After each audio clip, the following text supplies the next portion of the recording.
Okay,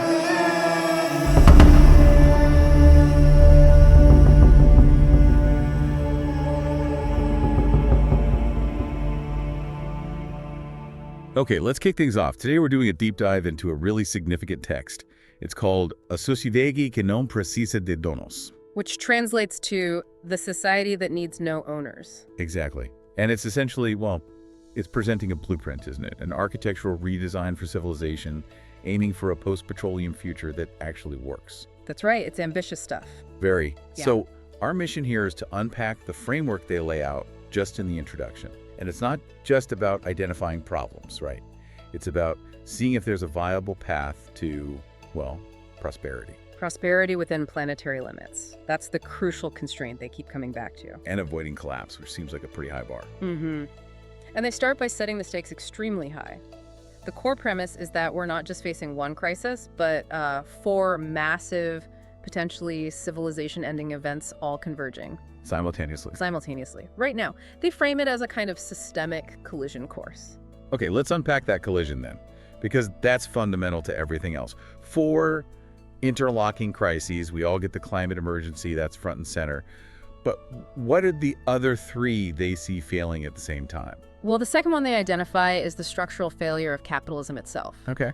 And they argue this isn't just, a down cycle or a recession. They're saying the system's core logic, this need for constant infinite growth, is fundamentally broken. Because you can't have infinite growth on a finite planet. Precisely. It's a mathematical and physical impossibility, so it clashes directly with sustainability. That's pillar 2. Got it. What's number 3? The third is the approaching exhaustion of cheap, easy oil, the whole post-petroleum transition we hear about. Right, the energy source. And the fourth crisis is geopolitical. They point to massive instability coming from the fall of an empire, leading, they predict, to more proxy wars, escalating conflict, and even the risk of, genocide or a third world war. Okay, fall of an empire sounds quite dramatic. Are they specific about which power shift they're talking about? Which empire? They are quite specific, yes. They focus on the transition of global power away from the dominant Western structure, particularly the United States. And they see the resulting power vacuum, the struggle for who comes next, as the driving force behind this predicted conflict. It's not random violence, it's a side effect of this massive shift in the global order. So let me recap. We've got the economic engine sputtering based on its own logic, Right. the primary energy source dwindling, Yep. and the global political order becoming dangerously unstable. Exactly. But underpinning all of that is the physical reality of the planet itself. The mothership is at its limit, as Yeah. they put it somewhere. That's the ultimate backstop. They use a specific number from the Global Footprint Network, which is pretty stark. What's the They're figure? currently consuming resources equivalent to more than 1.7 Earths each year. 1.7. So we're overdrawn by 70%, essentially. Year after year. It's simply not sustainable. And layered on top of that resource drain is the sheer number of people. They bring in population forecasts too, right? They do. They use the UN forecast that puts us at around 10.3 billion people. 10.3 billion. Yeah. And that's where they synthesize the core problem.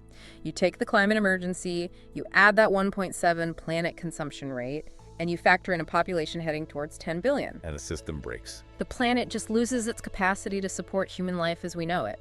The combination of resource depletion, the economic structure demanding more, and the population pressure. It's unsustainable. They argue it guarantees system failure unless we make a radical change. Wow. Okay, that paints a pretty bleak picture. Almost inescapable collapse. It does. But then the title kicks in. The society that needs no owners. This is where they pivot, isn't it? They insist this isn't about doom-mongering. It's framed as being about hope. Hope and flourishing. Yeah, it's a deliberate shift. So how do they make that leap? From guaranteed collapse to flourishing? Well, it's quite a statement.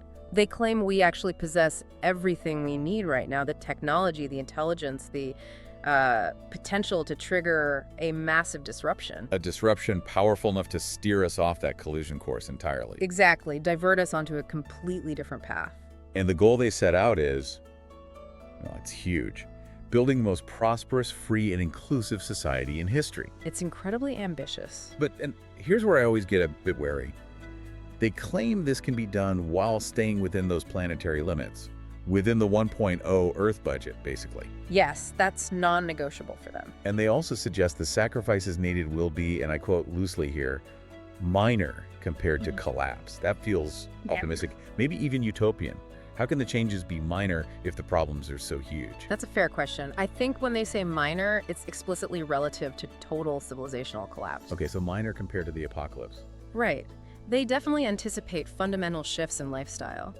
But their argument is that the proposed new system, the new architecture, could deliver such huge gains in other areas, like social equity, freedom, access to essential services, that the trade-offs. Like maybe less personal high-carbon consumption. Exactly. Things like that might feel like acceptable adjustments when weighed against the stability and prosperity gained. Their bet is that the current system is so incredibly wasteful and inefficient. That replacing it could feel like a net gain overall. A net societal gain, yeah. Even if some individual consumption patterns have to change significantly, it's about optimizing for collective well-being within limits, rather than unlimited individual consumption that leads to collective ruin. Okay, let's look at the design principles then. They're very clear. This isn't just wishful thinking. The solutions have to be grounded. What are the non-negotiable criteria they set for these ruptures, as they call them? Yeah, the criteria are quite strict. First, any solution has to be simple, elegant, and crucially feasible. They use the Portuguese term exequis. Exequivus. What's the nuance there? Why that specific word? It implies more than just possible. It means like practically executable, something you can actually do now or very soon, not just theoretically sound. So grounded in immediate reality. Very much so, which ties into the next point. Reliance on mature technologies only. No waiting for fusion power or miracle carbon capture. Exactly. If it needs a breakthrough that hasn't happened yet, it's out. They're planning based on tech we've already got, maybe perfected last year. Which logically leads to their biggest demand. Yeah. The goal has to be ruptures. Systemic breaks. Not just tinkering or adjustments. Right. No reforming the edges. It's about fundamental change. But, and this is key, any rupture has to be anchored in solid logic and proven technical and economic viability. So radical goals, but conservative methods in a way. Proven tools only. You can put it that way. And that viability piece is critical for actually implementing anything. How do they propose getting from blueprint to reality? Through rigorous testing. Any proposed solution must pass practical, scalable tests first, small scale, then bigger. Like pilot projects. Pilot projects, yes, but also subject to intense academic and peer review alongside the practical tests. The idea is to refine, stress test, and prove concepts before scaling them wide. It's meant to filter out wishful thinking and ensure resilience. Okay, so feasible tech, rigorous testing, but what holds it all together? What's the governance? That's the absolute foundation. The non-negotiable condition, they state, is creating a democratic society of direct participation. Correct participation. How? Ideally, they say, through plebiscites, direct votes by the people on the core directions. Okay, that's the core idea. But it immediately brings up that scale problem again. If 10 billion people are the source of the pressure, how can 10 billion people effectively govern themselves through direct votes? Sounds like chaos. That's the challenge they explicitly set out to solve with their architecture. They're not suggesting, everyone votes on every tiny regulation daily. Right. It's more about using technology, which they believe is now mature enough to enable a different kind of participation. Decentralized, maybe continuous on certain issues, more granular, bypassing the old centralized structures. Structures that they argue are easily captured by special interests, the owners of the title. Precisely. So think of it less like traditional government and more like a societal operating system. The plebiscites are the mechanism for setting the fundamental rules, the core values, the North Star for the society. So the citizens use these tools to define the destination, the overall direction. Yes, they ratify the core architecture and values. That provides the mandate.